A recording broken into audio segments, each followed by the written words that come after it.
Minggu lalu kita sudah belajar tentang komunikasi tertulis, yaitu surat. Nah, minggu ini kita mau belajar tentang komunikasi secara langsung, yaitu handphone dan tablet. Miss Pia hari ini mau cerita bagaimana sih perkembangan telepon dari awal diciptakan sampai sudah canggih seperti sekarang yang disebut handphone. Yuk kita lihat ceritanya. Telepon adalah alat untuk mengirimkan pesan suara. Telepon digunakan untuk berkomunikasi dengan orang yang berada jauh dari kita.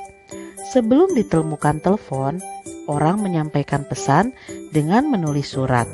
Tapi, untuk mengirim surat, kita harus menunggu berhari-hari sampai surat itu diterima oleh teman kita.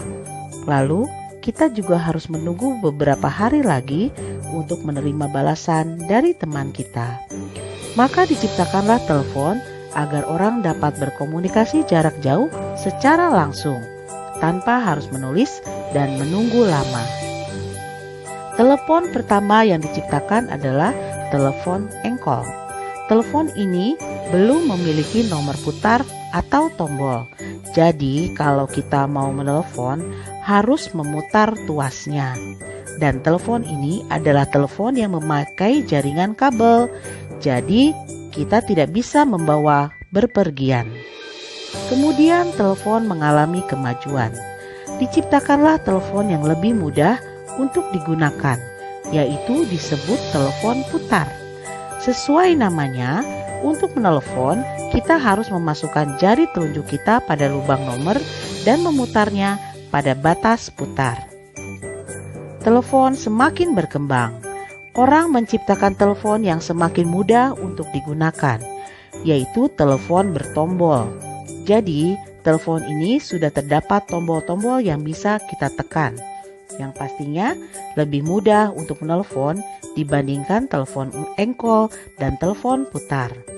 Tapi telepon ini tetap belum bisa dibawa kemana-mana karena masih menggunakan kabel. Karena banyak sekali orang memerlukan telepon untuk berkomunikasi jarak jauh, maka orang berpikir untuk menciptakan telepon yang lebih mudah digunakan, yaitu telepon seluler.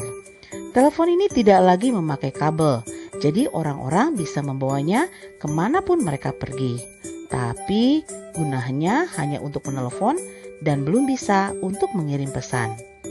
Telepon terus berkembang dan diciptakanlah handphone GSM, yaitu telepon yang bukan hanya bisa untuk menelepon, tapi bisa juga mengirim pesan dan ditambah fungsinya yaitu memiliki kamera untuk membuat foto.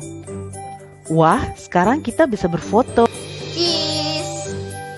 Nah, kalau zaman sekarang, handphone itu sudah sangat canggih, bahkan disebut smartphone.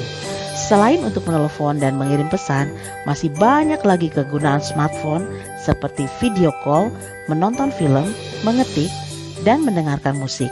Semakin canggih smartphone yang kita miliki, semakin banyak yang dapat kita lakukan dengan smartphone kita.